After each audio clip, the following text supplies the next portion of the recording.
I'm starting to get the impression that President Trump doesn't want you to think much about his previous connections to Jeffrey Epstein, as evidenced by weeks of trying to change the subject. His comments to reporters earlier today, for example.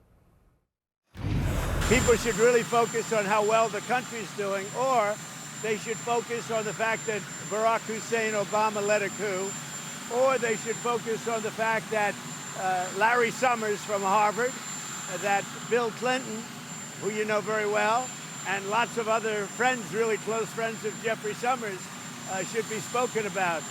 Because, you know, Jeffrey Epstein should be spoken about. And they should speak about them, because they don't talk about them, they talk about me. I have nothing to do with the guy. So I'm not sure if that worked in getting people to change the subject, but let's bring in crisis manager and attorney Laney Davis. He served as special counsel to President Bill Clinton during the impeachment. He represented Trump's former fixer, Michael Cohen. He's an expert on crisis communications. And Laney, I am old enough to remember the book you wrote in 2002, after the Clinton years, after you advised that president, and he did. You know, he was impeached but not convicted, and he went on to leave office fairly popular. That book was called Truth to Tell, and the subtitle is the most important part. Tell it early, tell it all, tell it yourself. And I assume that's advice you would give to President Trump today? Yes, because it's coming out anyway. And no matter what President Trump does to change the subject, at some point, those files are going to get released. I would have said to him from day one, hold a press conference, tell the Attorney General, bring over the files and hand them out in the press room.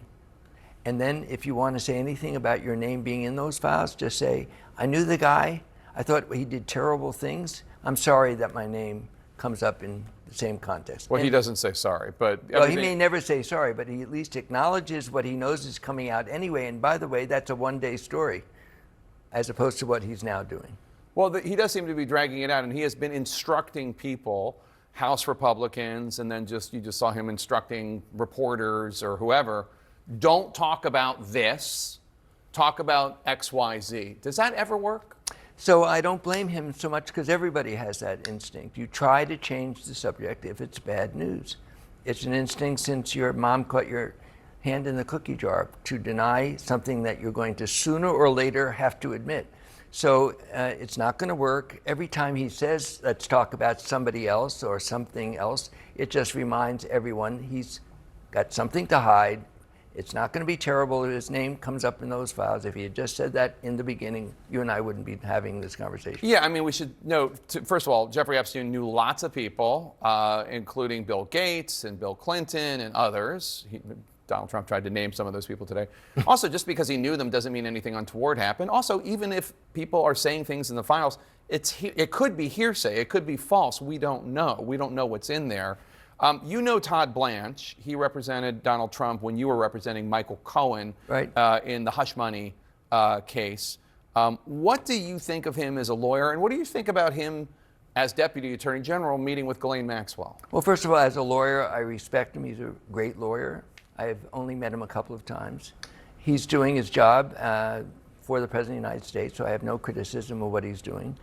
I still ask President Trump, why not just tell the Attorney General, go release the files and let's get this over with, and then Mr. Blanche wouldn't be interviewing anyone. We wouldn't be talking about it tonight. I would like to mention that there are young women who are the victims. Yeah. And those are the young women who are reliving those nightmares because of this being an extended story, and we should be worried about them too. And those women got the short end of the stick for any number of reasons, but also when Jeffrey Epstein got this sweetheart plea deal in 2008, they weren't even told. They weren't even notified, even though there is this, victims' Bill of Rights. And the prosecutor said that's because they were federal prosecutors and they don't have to do it for a state charge. But I know a lot of them right now, at least according to Julie Brown, who did so much great reporting on this from the Miami Herald, are really worried that another Epstein associate, Ghislaine Maxwell, is now going to get some sort of sweetheart deal. They don't want her pardoned. They don't want her being treated as a victim. And they're suffering the memories right now as they keep hearing about this. And at least the President of the United States and myself and everybody else should remember what happened to them and the consequences they're paying for the rest of their lives. Yeah, well, one of them, perhaps the most outspoken one, Virginia Giuffre, right, who was she brought lawsuits and such. She took her own life in April. I mean, the crimes took place 15, 20 years before. I mean, these are unbelievable, painful experiences. I think one of the reasons I am willing to assume the best faith. I think that a lot of people want these files out there because they think that there are a lot of people that got away with crimes and they want them exposed. And I see no reason why that shouldn't happen. Well, again, just as a professional, not political, President Trump has a lot of things to say about his record, a lot of important issues. I'd like to just bear witness to what's happening in Israel, to dying and starving children. Yeah. And I'm a very pro-Israel Jewish American, and I wish that could be our topic. We're going to be, and that's the next block. We're going to be covering that. Yeah. And I'm not supposed to say anything critical about Israel the way I was brought up, but now I am taking a chance here of changing the subject, but it's on my mind. But that's what President Trump should be focused on, and this file issue is simply prolonged because he didn't follow the advice that is hard advice to take if it's bad news, if it's something in there that he's worried about. It's hard advice to say, Mr. President, you should be the one to put this out yourself. So that's the advice, and it's hard advice to take. Those victims deserve justice. Lanny Davis, thank you so much. Is there a potential pardon or commutation or some sort of deal in the works for notorious pedophile Jeffrey Epstein's top aide, Ghislaine Maxwell? Well, the Justice Department today is wrapping up a second surprise meeting with Maxwell, convicted in 2022 for her role in recruiting and grooming and even participating in the sexual abuse of minors with Jeffrey Epstein. Her attorney outside court said she once again answered every single question and broke down her appeal to the Supreme Court. Let's bring in CNN senior justice correspondent Evan Perez. Evan? Well, Jake, we expect, obviously, that this idea of a pardon is going to obviously keep, be part of this story, in part because the president himself was addressing this morning when Kevin Liptak asked him the question this morning before he left for Scotland. And because, obviously, Ghislaine Maxwell wants to get out of prison. She is continuing to insist on her innocence. And she does have an appeal that on Monday we expect that there's going to be a brief filed before the U.S. Supreme Court. So this issue of whether Ghislaine Maxwell's testimony or her questioning over the last couple of days is in any way connected to an effort to perhaps get her a pardon or a commutation, of course, is going to be part of the story in the days coming forward. Now, we heard from her attorney, after the end of the questioning today, about a half a day of questioning. Here's what he had to say about how this went. The government at the time promised her that promised Jeffrey Epstein that any potential co-conspirators would not be prosecuted. President Trump is the ultimate deal maker. He knows that a promise made on behalf of the government should bind the government.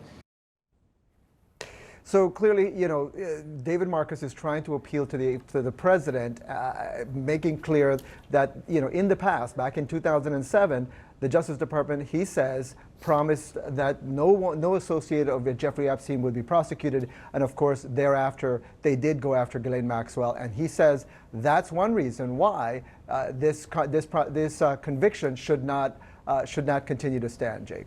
Evan, has the Justice Department said anything officially about these 2 days of meetings, about what's being discussed, about any of the substance here? No, we heard from Todd Blanche, the Deputy Attorney General. One of the things he said was, in the coming soon, they're going to, when it's appropriate, they're going to say what the substance of this was. We don't know what the questions were, and even, Jake, what the terms of these 2 days were. And so the question remains whether anything that Ghislaine Maxwell provided in the last couple of days is useful for the Justice Department for her perhaps to investigate further. Is there something else that the Deputy Attorney General believes needs to be looked at before deciding whether to move on from this?